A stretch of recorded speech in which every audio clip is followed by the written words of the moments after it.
नमस्कार दोस्तों, स्वागत है आपका SSC learning point by Singh sir. आज हम करेंगे 21 तारीख की शिफ्ट 2 का पेपर। चलिए फिर स्टार्ट करते हैं। इसके बाद 2 शिफ्ट बचेंगे, आपके पेपर सारे समाप्त। बिंदु P से खींची गई स्पर्श रेखा वृत्त Q को Q पर स्पर्श करती है। O इस वृत्त का केंद्र है। PQ बराबर 12 दे दिया है और OQ बराबर 5 दे दिया है, तो OP का मान क्या होगा? 13 होगा। ये हो गया आपका सेंटर। P से खींची गई स्पर्श रेखा PQ हो गई, स्पर्श रेखा है, ठीक है, यहाँ पर हुई जा रही। फिर यहाँ से PQ की वैल्यू 12 दे दी, OQ की वैल्यू हमको दे दी 5, और ये हमसे पूछा गया था OP, यानी कि जहां पर स्पर्श रेखा मिलती है वहां से रेडियस बनाती है, और यहाँ पर 90 डिग्री, तो 5 12 13। अगला सवाल, P Q से 20% अधिक है, Q R से 30% कम है। P इतना है तो R का मान कितना होगा? सिंपल बात है, देखो P से 20% अधिक है तो P Q से, यानी कि यहाँ पर लिख लो 100, 120 हो गया। फिर Q R से 30% कम है, यानी कि 70/100 हो गया, बराबर कर दो 420। ठीक है, समझ में आई कि बात नहीं आई? देखो P/Q कर दिया, इनटू में Q/R कर दिया, बराबर ये हो गया। Q से Q कैंसिल आउट हो गया, ये 2 जीरो यहाँ से चले जाएंगे, यानी कि 12 सत्ते 84, 84 बराबर हमको दे दिया 420, और हमसे पूछा गया R का मान, यानी कि 100 की वैल्यू। तो यहाँ से देखो 42 दूनी 84, 2 पंजे 10, यानी कि 500 आंसर। अगला सवाल, 40% की छूट के बाद एक वस्तु को इतने में बेचा गया है, वस्तु का अंकित मूल्य क्या है? बिल्कुल सिंपल है, ये तो 1260, 100 की चीज मानी, 40% छूट का मतलब ये 60 का हो गया, 100 बराबर निकाल लिया, तो 6 दूनी 12, 6 कम 6, 21 किस में लिखा आंसर। अब यहाँ पर देखो सारे न्यूमेरिक हैं, ऐसा करो 90 मान लो, 90 मानेंगे ये 1 हो गया, यहाँ पर करेंगे 1 माइनस का 0 हो जाएगा, यहाँ पर करेंगे ये 1 हो गया, ये 0 हो गया, तो आंसर हमारे पास देखो घटाएंगे तो क्या आ जाएगा? 1 आ जाएगा। लेकिन यहाँ से एक चीज ध्यान रखना, वैल्यू मानते समय हमने देख लिया था यहाँ पर cos A upon sin A लिखा है, तो जो अपॉन में है ना, यहाँ पर 90 रखा, sin 90 की वैल्यू 1। ऐसा नहीं हो सकता कि आप 0 मान लें तो ये तो नीचे इनफाइनाइट बना देगा जाके, भाई 0 से किसी नंबर में भाग करते तो क्या बनता है? इनफाइनाइट। तो ये सब कैंसिल नहीं कर, ये सब नहीं करना है, ये देख लेना कि कहीं ऐसा ना हो अनंत बन जाए नीचे। कह रहा है वर्ष J और K में मिलाकर A द्वारा किया गया चीनी का उत्पादन L और M में B में मिलाकर किया गया उत्पादन से इतने % अधिक है। तो देखो J और K, यानी कि J और K ये रहे, A वाला ये है, स्क्वायर वाला यानी कि 8 7 15, यानी कि 150 हो गया। ठीक है, दूसरे में L और M, और कौन सा? B वाला कौन सा है? जो सर्किल में बने हुए, तो ये सर्किल में कौन से बने? ये वाले बने, यानी कि 7 6 13, 130 हो गए। अब यहाँ से समझो ये कह रहा था 7% के आसपास, यहाँ से अगर हम 8% करके देखते, 6 ही करके देख लेते हैं, 6% यानी कि 0 से 0, 13 6 78, यानी कि 7.8 बढ़ेगा, तो यानी कि 13 में अगर हम जोड़ते हैं तो 13 में क्यों 130 में, तो ये 137.8 हो गया। हम कह रहे 1% 8 मान लो, यहाँ पर 13 8 104 करेंगे, 13 8 104 यानी कि 10.4, तो यहाँ से देखो 130 में अगर इतना जोड़ते तो 140 के समथिंग आएगा, तो पहला वाला तो गलत हो गया, इतना % तो अधिक तो नहीं हो सकता। ठीक है, दूसरी कंडीशन में देखते हैं, वर्ष M और N B द्वारा चीनी के संयुक्त उत्पादन। देखो M और N B द्वारा, B वाला कौन सा? सर्किल में, संयुक्त उत्पादन 6 4 10, यानी कि यहाँ पर हो गया 105। फिर कह रहा था K और L में A द्वारा, A कौन सा है? स्क्वायर वाला है, यानी कि 5 3 8 80 हो गया। उत्पादन का अनुपात इतना, यानी कि 5 दूनी 10, 5 एकम 5, सही है बिल्कुल। अगला सवाल, बाई अक्ष खिलाड़ी की संख्या, एक्स अक्ष ऊंचाई है, कितने खिलाड़ियों की ऊंचाई 141 सेंटीमीटर से कम है? तो 141 से कम वाले ये सारे रहे, यानी कि 3 2 5 1 6 आंसर।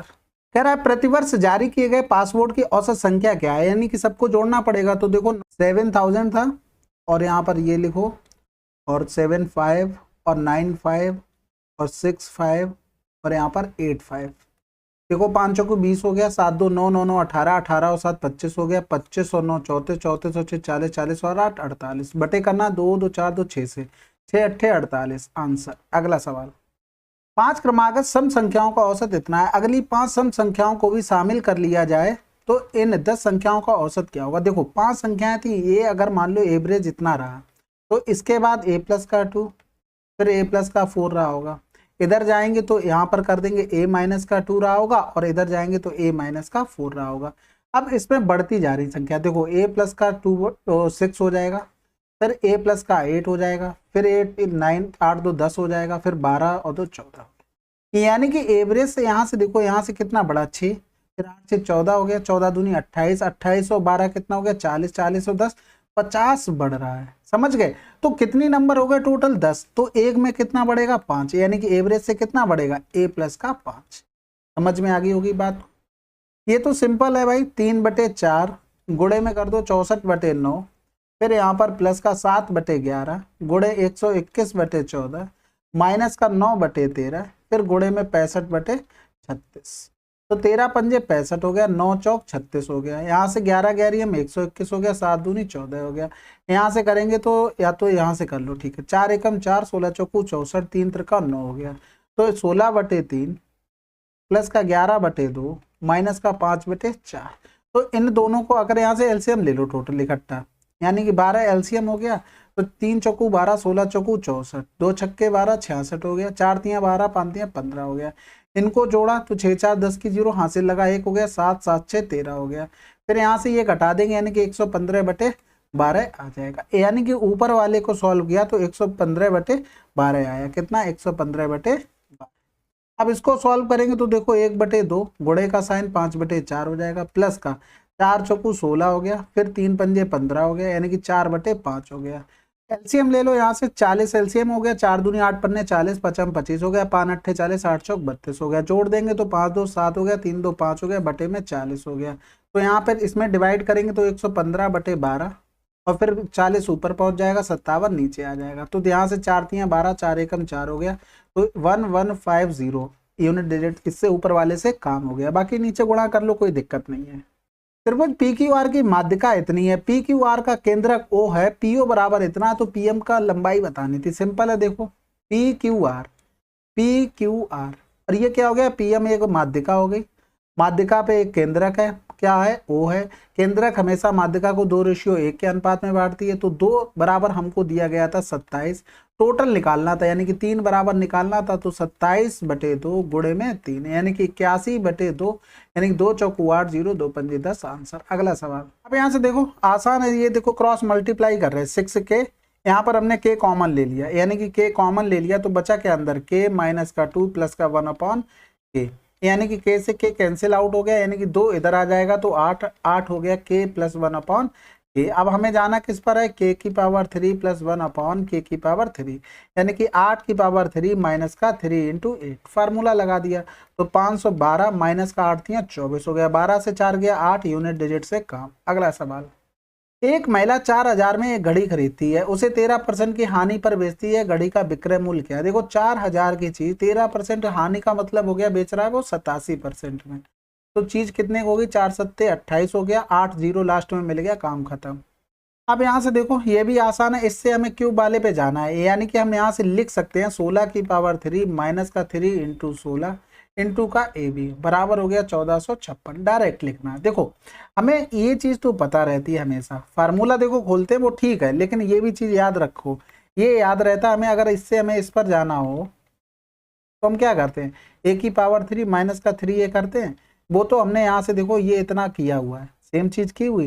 लेकिन एक चीज बताओ, यहाँ पर प्रोडक्ट भी होता है, प्रोडक्ट कहाँ चला जाता है इन दोनों का, ये x × 1/x यहाँ पर मल्टीप्लाई हो जाता है, ये कैंसिल आउट हो जाता है, तो फार्मूला हमारा इतना ही रह जाता है। लेकिन यहाँ पर तो कट नहीं रहा, तो हमें लिखना पड़ेगा ना, तो यही चीज होती है। तो देखो यहाँ से हम क्या करते हैं, 3 × 16 ए बी हो गया, बराबर में यहाँ हो जाएगा 1456 माइनस का 16 की पावर 3, यहाँ से अगर काटते तो देखो 16 ने में 144 हो गया, और 16 एकम 16, और यहाँ पर स्क्वायर बचेगा, ठीक है।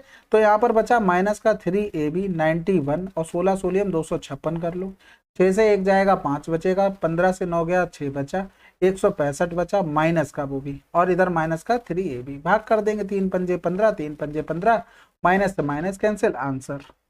एक स्कूल में कुल 414 विद्यार्थी हैं, लड़कों और लड़कियों का अनुपात इतना है, यदि अधिक 46 लड़कों को स्कूल में प्रवेश दिया जाता तो लड़कों और लड़कियों का अनुपात क्या होता। तो यहाँ से देखो 5 और 4 कितने हो गए, 9 हो गए, 9 में 9 की वैल्यू हमको दे दी थी इतनी, यानी कि यहाँ से करते 9 पन्ना 45 से ज्यादा हो जाएगा, 9 चौकू 64 हो गया, सॉरी 9 चौक 36 हो गया, 5 बचा, 9 छक्का 54 हो गया, यानी कि अगर हम 5 की वैल्यू निकालते तो कितनी हो जाती, इतनी हो जाती, कितनी बॉयज की, और अगर लड़कियों की निकालते तो कितनी हो जाती, 40 × 4, ये गर्ल्स हो गई। अब 46 लड़के और बढ़ गए, यानी कि इनको जोड़ेंगे, 46 अगर कॉमन ले लेते तो 5 प्लस का 1 हो गया, क्योंकि यहाँ पर गुणे में 1 है, तो 46 गुणे 6 और फिर 46 गुणे 4, इनका हमें रेशियो बताना था। तो ये तो कैंसिल आउट हो गया, 2 3 6, 2 दूनी 4, आंसर हो गया।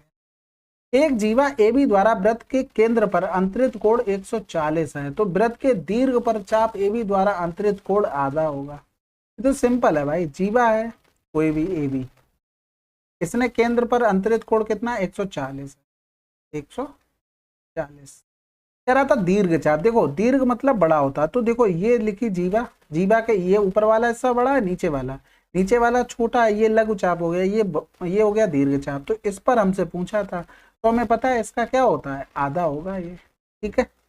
साधारण ब्याज पर 8% वार्षिक दर पर कितने समय में 12,500 रुपए की राशि 20,000 रुपए हो जाएगी। तो हमें ब्याज कितना मिल रहा है, देखो 12 8 जोड़ते 20, लेकिन 500 कम करना पड़ेगा, हमें 7500 का ब्याज चाहिए। किस पर चाहिए, 125,00 पर 8% और टाइम हमें निकालना था, बस इतना करना था। तो 25 पंजे 125, 25 तियां 75 हो गया, फिर करेंगे यहाँ से 5 छक्का 30 हो गया, यानी कि 60/8 मतलब हो गया 7.5 वर्ष टाइम, ठीक है। 8 सत्ते 56, 4 बचेगा तो 8 पन्ने 40। साइन ए बराबर इतना दिया था, सेक ए का मान हमको निकालना था। तो सिंपल सी एक बात है, हमें आधार चाहिए, लेकिन कर्ड तो यहाँ पर भी आया होगा, यानी कि 7 बटे समथिंग आया होगा, तो ये कैंसिल हो गया, ये कैंसिल, ये कैंसिल, ये सॉरी यही तो आंसर है, ये भी कैंसिल। समझ गए। देखो भाई साइन ए लिखते तो लंब बटे कर्ड होता है, यानी कि 6/7 हो गया। अगर इसको हम निकालते तो क्या हो गया, यहाँ पर ये ए डिग्री हो गया। तो यहाँ पर 7 का स्क्वायर माइनस 6 का स्क्वायर बनता है, यानी कि 7 6 13, 7 से 6 गया 1 बनता। तो यहाँ पर सेक थीटा क्या होता है, कर्ड बटे कर्ड कितना है 7 बटे आधार √13, आंसर।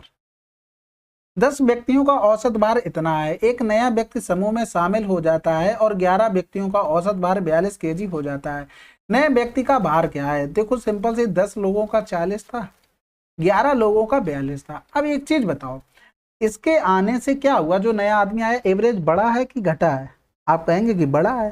तो बड़ा है ये तो हमें पता लग गया, वो 40 से तो ज्यादा लेके आए। अब कितना ज्यादा लाया, एक बंदे पर वो 2 ज्यादा लाया भाई, 40 से 42 का ज्यादा लाया 2, तो ये तो एवरेज है, प्रत्येक की बात हो रही, एक बंदे पे 2 ज्यादा लाया, और 11 बंदों पे कितना ज्यादा, 22 ज्यादा, जोड़ दो तो 2 4 2 6, आंसर। अगला सवाल, त्रिभुज एबीसी PQR के समरूप है, AB बराबर इतना, BC बराबर इतना, AC बराबर इतना, QR बराबर इतना दिया, तो PQR का क्षेत्रफल। देखो हमें पता है त्रिभुज ABC का एरिया, ठीक है, और अपॉन में त्रिभुज PQR का एरिया क्या होगा, दोनों त्रिभुजों की साइड के स्क्वायर के बराबर होगा। अब हमें देखो इसका एरिया निकालना पड़ेगा, और ये नंबर जितने भी लिखे हैं ये ट्रिपलेट भी नहीं है, यानी कि हीरोज फार्मूला क्या होता है, एरिया अगर लिखते हैं हीरोज फार्मूला में तो S माइनस का A, S माइनस का B और S माइनस का C। तो यहाँ पर देखो इन सबको जोड़ते हैं, S क्या होता है, परिधि का आधा होता है। तो यहाँ जोड़ा 8 4 12, 12 10 22, यानी कि 11 आ गया। अब यहाँ से देखो फार्मूला, S की वैल्यू तो 11 आ गई, 11 और 4 का डिफरेंस 7, 11 8 का डिफरेंस 3, 11 और 10 का डिफरेंस 1, यानी कि ये बन गया 2 3, ठीक है। अब यहाँ से देखो एरिया लिख देते हैं, यानी कि ये 2 3 1 हो गया। त्रिभुज PQR का हमें एरिया निकालना है, और हम साइड का देखते हैं, हमें QR साइड पता है, यानी कि इस त्रिभुज की साइड पता है, तो यही भुजा नीचे रहेगी। और QR लिखा कहाँ पर है, QR देखो यहाँ पर लिखा है, यानी कि हमें BC की वैल्यू लिखनी पड़ेगी, तो BC की वैल्यू 8 दे दी थी, यानी कि ये होल स्क्वायर हो गया, यहाँ से 8 दूनी 16 हो गया, यानी कि त्रिभुज PQR का एरिया 2 दूनी 4 √2 का बन, आंसर। अगला सवाल, एक व्यक्ति 80 किलोमीटर प्रति घंटा की चाल से स्कूटर से अपने कार्यालय जाता है और 60 मिनट पहले पहुंच जाता है। यदि वह 50 की चाल से जाए तो 48 मिनट देर से पहुंचता है। समय पर पहुंचने के लिए स्कूटर की चाल कितनी है। तो देखो स्पीड में रेशियो 80 और 50 का है, ठीक है। अगर हम टाइम का रेशियो लिखें तो 50 और 80 का आ जाएगा। हमारे हिसाब से कितना डिफरेंस हो रहा है, 30 का हो रहा है। क्वेश्चन में 60 मिनट पहले और 30 मिनट देर से। अब यहाँ से समझो एक टाइम ये बीच में रहा होगा एग्जैक्ट, इससे पहले और इससे बाद में, यानी कि इन दोनों का डिफरेंस करेंगे, दोनों को जोड़ना पड़ेगा, यानी कि देर और पहले कभी भी लिखा हो उनको जोड़ दो बिना सोचे समझे। तो यहाँ से आ जाएगा 108, वो भी मिनट में है तो घंटे में चेंज कर लिया। तो यहाँ से अगर 50 बराबर निकालते तो 108 बटे 60 बटे में 30 और गुणे में हो गया 50, यानी कि ये देखो 0 से 0 चला गया, फिर 6 तियां 18 180 हो गया, 18 छक्का 108 हो गया, 5 दूनी 8 5 दूनी 10 हो गया, 2 तियां 6 हो गया, यानी कि हमारा इसके लिए टाइम आ गया कितना, 3 घंटे आया। 3 घंटे का मतलब हो गया 180 मिनट। समझ गए बात को। और इसमें अगर हम 60 जोड़ देते तो 0 8 6 14 के 4 हासिल लगाए 240 मिनट उसका एग्जैक्ट टाइम लगेगा, क्योंकि यहाँ पर पहले पहुंच रहा था तो 60 हमने जोड़ दिया यानी कि एग्जैक्ट टाइम आ गया। अब हमें चाहिए क्या, हमें डिस्टेंस चाहिए, यानी कि हमें अगर डिस्टेंस मिल जाए तो हम आराम से स्पीड बता सकते हैं, यही तो बचा है। तो देखो डिस्टेंस कितनी थी, 80 गुणे 50। भाई डी बराबर क्या होता है, एस इंटू टी होता है। तो यहाँ से 80 गुणे 50 ये अगर बराबर निकालते हैं तो 108 बटे 60 बटे में 30 हो गया, गुणे में 80 हो गया, गुणे में 50 हो। समझ गए, ये टोटल डिस्टेंस, यानी कि 0 से ये 2 0 चले गए, 18 छक्का 108 हो गया, यानी टोटल डिस्टेंस आ गई 6 गुणे 8 गुणे 5। अब यहाँ पर टाइम निकाल लो, टाइम तो निकाल ही लिया, 60 से भाग कर देंगे ये घंटे में, यानी कि यहाँ पर हो गया 4 घंटे। 4 से भाग कर दो यानी कि 4 दूनी 8 हो गया, 6 दूनी 12 पंजे 60 किलोमीटर प्रति घंटा।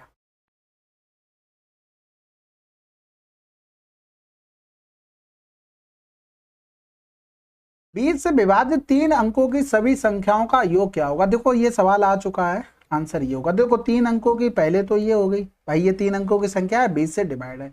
लास्ट में पहुंचते हैं तो 1000 रहा होगा, 1000 से पहले हम देखते हैं हमें लास्ट में 0 तो चाहिए ही चाहिए। 990 आती, 990 कटेगी नहीं कटेगी, 980 कटेगी बिल्कुल कट जाएगी। अब इन दोनों में डिफरेंस, यानी कि 980 लास्ट टर्म माइनस का फर्स्ट टर्म अपॉन में डिफरेंस, तो कितने कितने का डिफरेंस रहा होगा, 20 20 का, तभी तो निकलेगा, और प्लस का बन हो जाता है। तो इनमें डिफरेंस किया यानी कि 0 8 9 से गया 8 बटे कर दो 20, यानी कि यहाँ से 2 चौकू 8 2 चौकू 8 और प्लस का 1, यानी कि टोटल नंबर आ गए हमारे 45। अब इन संख्याओं को अगर हम एवरेज लिखते तो क्या लिखते भाई, डिफरेंस बराबर है, यानी कि फर्स्ट टर्म प्लस का लास्ट टर्म बटे में 2, फिर ठीक है। और ये आ गया एवरेज, अगर इसमें हम संख्याओं का गुणा कर दें तो हमारा क्या बन जाएगा, सम बन जाएगा। यानी कि यहाँ पर ये 50 हो गया, यहाँ पर 2 चौकू 8 दोने में 18 हो गया, यानी कि जोड़ेंगे तो देखो 0 9 5 14 4 हासिल लगा 1 हो गया, यानी कि 5 गुणे कर देंगे 45। तो गुणा कर लो, देखो 5 चौकू 20 हो गया, हासिल लगा 2 हो गया, 5 25 4 चौकू 16 25 41 और 2 43 के 3 हो गया, हासिल लगा 4 हो गया, 4 पंजे 20 और 4 24, यानी कि 2 0 और चिपका दो, आंसर आ जाएगा। ठीक है, ए और बी मिलकर किसी कार्य को 20 दिनों में पूरा कर सकते हैं। ए बी से 20% अधिक कुशल है। देखो बी से 20%, 20% मतलब 1/5, अगर ये 5 है तो ये कितना हो गया, ये 6 हो गया।